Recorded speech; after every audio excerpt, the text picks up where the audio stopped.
Welcome to Ask GCN Anything, and this time it's our first time as the new presenters flying solo. It is, we've been let loose and no one's holding our hand today. So we thought, as a way to help you get to know us better, we'd start with Uloc's question, who writes, when did you start shaving your legs? Well, I actually didn't start shaving first. I started waxing. I only ended up waxing once though, and I've kind of reverted to shaving. It seems to be Why's that? less painful. I don't know what you think, Chris. Well, I started shaving my legs in 1999, which is a long time ago, because all the shiny bike magazines had pictures of the riders with these immaculately muscled, smooth legs, and of course I wanted to be a pro bike rider, and the easiest and quickest way to look like a pro bike rider was to shave your legs. And Ollie? I think I started shaving my legs before I started shaving my face. In fact, I still shave my legs more than I shave my face. Yeah, I don't shave my face, so just the legs. But yeah, I mainly do it just because it's for an aesthetic thing. I just want to. You just want to look cool. I want to look pro. Yeah, basically. Basically, yeah. Don't we all? So anyway, we've been through all of your comments and picked out some of our favourites. And if you'd like us to answer one of your questions, then make sure you comment below this video and get in touch using the hashtag TalkBack, which is on screen now. TORQUE. Yeah, that's how you spell it. It is. So the next question, and our major talking point for this week's Ask GCN is from Carabiner. And Carabiner has written, what to buy first, a power meter, a head unit, or Di2? I'd definitely rule out the Di2 because whilst it'll look cool and it'll feel great, it's not actually going to make you any faster on your bike. And I personally would rule out the power meter. So where does that leave you, Ollie?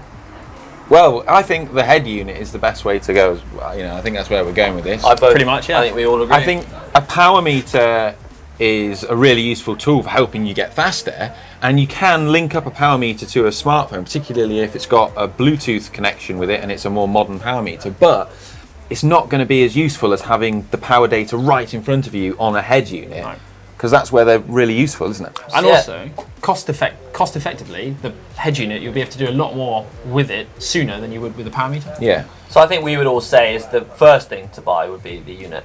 Because you can see how fast you're going, and to get the most out of a power meter, you're going to want to use a head unit. So yeah, exactly. There you go. Head unit all the way. Next question is from Dominic Sarman, and Dominic writes, my back wheel squeaks on my magnetic trainer. What should I do? That's a good question, Dominic. Could be anything, couldn't it? It could be a few things. So where's that squeak coming from? Is it coming from your hub and the axle where it attaches to the trainer, or is it coming from the tyre? Once you've narrowed it down to where it's coming from, you can kind of work on the solution. So something like a silicone spray may help get rid of any dry squeaks, or change your tyre maybe. Yeah, I mean, not that much more to add to that. What do you think, Ollie? I think, well, we're assuming that the squeak is only happening on the turbo trainer, because that's what you said, and yeah. It's a fair point. It could be your cleats, it could be kind of anything. So make sure it is the kind of trainer that's causing the issue. I think the key thing whenever you have a squeak on your bike, and we've got a video on squeaks on bikes and stuff and noises, and is to just do a process of elimination thing and eliminate everything one by one if you can, and then try and find the source. Do what I do. If in doubt, give it a quick spray. Just lubricate it. When is GCN coming to Italy? This is from 007 Matt Bon. And He's a secret agent. The answer, it could be, couldn't it?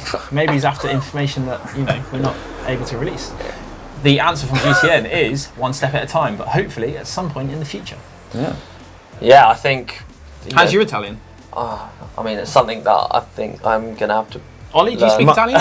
Si. Oh, cool. There we go. My Italian is about the same level as Brad Pitt in *Inglourious Bastards*, which is pretty awful. So our next question, I really like this question, is from Drew Sander. And Drew writes, in terms of handling and steering, is there a disadvantage to using a headset with spacers and a positive stem angle on a race bike versus a slammed stem on an endurance bike, assuming each combination would result in the same level of stack? Do spacers and or a positive stem angle impact on how the front end of a bike handles? What do you reckon, OP? Well, absolutely, it will impact on how it handles because it'll impact your weight distribution on the bike. So what you want to do is ideally aim for somewhere that you feel comfortable and confident And then once you get down to choosing between the two bikes, well, you need to decide what you're going to use the bikes for. So if you're going to be racing, then you're going to want the slightly racier bike, but then perhaps with a positive stem angle, because that will give you the better handling for the application that you're using it for. Yeah. Yeah, I think it also depends on what kind of frame you're using. If you're using an aero frame or if you're using, a very lightweight climbers frame, as to what kind of angle you want to sit at, whether you're going to be doing more climbing than sprinting or more flat work or more aero work. So I think that kind of also makes a difference. Yeah. I mean, personally, my take is on it, with regards to the endurance bike, if it's going to be slammed, it's going to look cooler than having a load of spacers and an upward stem. I mean, that isn't as cool, is it? But maybe not as cool, but if that's what works. So I would go for that. But also, factor in that with the endurance bike, the position might be the same if you've had a bike fit and you've got the stack the same, but the endurance bike is likely to have a longer rake and also a bit more front centre clearance and a longer wheelbase. So is that a technical term there, Ollie? Yeah, it's going to mean that there's more, more stability with regards to handling, and it's going to handle differently in that respect. So if that's something you're looking for, then factor that in as well. Yeah. I mean, personally, I'd probably go for the endurance bike stack with a slammed stem. Make it look good. I think that's half the battle. Yeah. Well, if you look good, you feel good. Yeah. Yeah. Well, I'm not going to be fast, so if I can you might as well look fast. Yeah. So the next question is from Greg Jenner. Since all of the presenters have numerous road bikes, some with disc brakes and some with rim, how do you decide what to ride on a given day? Also, how hard is it to go between bikes with rim and disc brakes, considering the difference in braking feel? So I'm not the best kind of person to answer this question, as I haven't yet ridden a road bike with disc brakes. But these two are very capable of answering this question, especially I think Chris. Yeah, so you know what, if I was going to go and ride my bike in Holland alone, where it's flat and I don't particularly have to slow down in a hurry, I'd probably just take my rim brake bike. It's low maintenance, really easy to throw in the back of the car or whatever, and that'd be fine. It's a different looking bike, it's used for that application because it's not not important to stop that quickly if there are no hills. However, if I was to go on my bike in a group where I live in the UK, where it's pretty hilly, I would certainly take my disc bike because, well, discs are better. They are more controllable on the whole, especially with different weather conditions that we get in the UK, which is generally quite wet, slippery. And actually, I just really like the look of a disc brake bike. Yeah, I agree. I think for me, disc brakes, if I'm ever in hilly terrain where I'm going to be going uphill and descending, especially if the weather's going to be rubbish, but even in the dry, to be honest, I prefer descending on disc brakes, then I'm going to pick a disc brake bike. The brakes are much better. I would still like to ride a rim brake bike, especially if it was like a hill climb or something, because it's still lighter. And so weight's important in that kind of event. So I'd opt for a rim brake bike in that scenario. Have you openly admitted to wanting to do a hill climb season, Ollie? I mean, we could sort that out. We could definitely sort that out for you.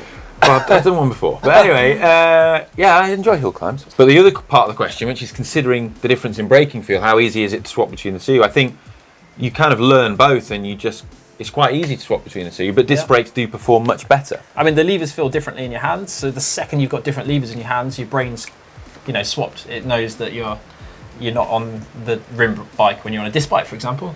It's a sensory thing, and you're really aware of what you're riding, and so you just adjust to it.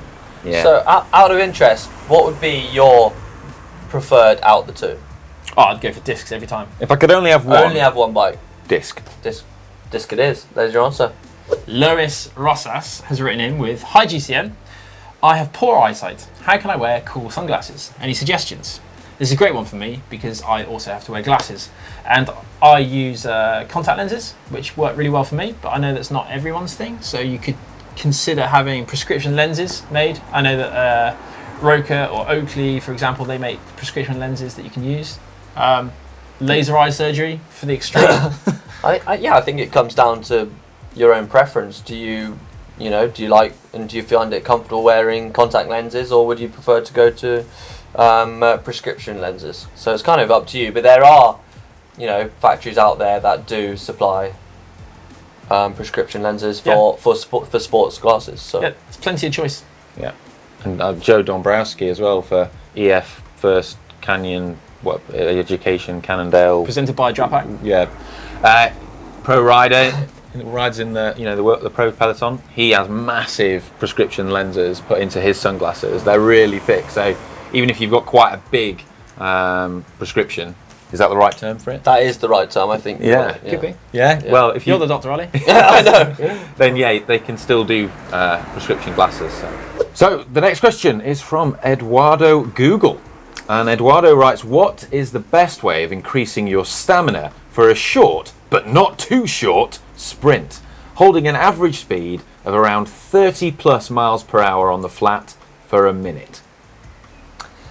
I would kind of, look at repetition. The way you're going to get better is by practicing it. So if you can put some 30 seconds to a minute efforts into a training ride, and then the more efforts, the better, really, until you kind of, feel comfortable. But I think the main thing is repetition and just practicing doing minute efforts. You're quite fast, aren't you? Yeah, Chris? definitely. So you want to help yourself a little bit. Try and get yourself a run up, get into the right gear, get as aerodynamic as you can as well on the bike. It's going to make a big difference. But like Hank said, 6 reps in a training session of around 30 to 60 seconds will absolutely help your power output. And then you just need to focus on the other bits, which was, as I said before, the aero. And I think there are some videos out there about... We definitely have some training videos for you. Some sprinting videos to help you in getting the maximum out of your effort. So the last question for this week, Preston Yardley. Hey, I have a great question for GCN. Do pro riders have any tricks on getting good sleep during stage races? Like, how do you solve restless legs in hotel rooms? I mean, that's a good question, because everyone kind of does something different. Whether you're wearing compression socks or you're elevating your legs. A lot of pro riders lie on their beds and stick their legs up on the wall. And I mean, do ice baths work? You could have an ice bath. That's a question for you, Ollie, there. If it was hot. I think the jury's out on that. The jury is out. The jury's out on a lot of things, whether it's compression, massages, cool down rides, everything. But a lot of people do these things because they do feel that they psychologically help, and placebos are massive. So just do anything, whatever relaxes you, whether that's, reading a book, I guess, or listening to music. Yeah. As Brad did, he liked to kind of sit in his room and listen to music and chill out that way. So, it's personal preference again, really. Yeah, you just need to kind of unwind from the stress of the day, because the end of a bike race can be quite stressful. You need to shut off from the cycling world and, maybe talk to someone at home, talk to a mate. Music, TV, films. Films is quite a popular one these days, with the... Especially Netflix and all that kind of stuff going on. But YouTube as well. Yeah, YouTube's way better than Netflix. Yeah, I think so. Yeah. I think I'd stick to YouTube. Basically, anything you do at home to relax, a pro rider will be doing in their hotel room as well. We hope you found this edition of Ask GCN anything useful. And if you've got any questions, don't forget to use the hashtag TalkBack and post them below. And also, why don't you head over to the GCN shop, because we've got some limited edition t-shirts and sweatshirts available. Once they're gone. They are gone. Yeah. Limited edition. Why not check out this week's GCN show where they introduce this guy. Yeah, my debut. And don't forget to subscribe and hit the like button on this video as well.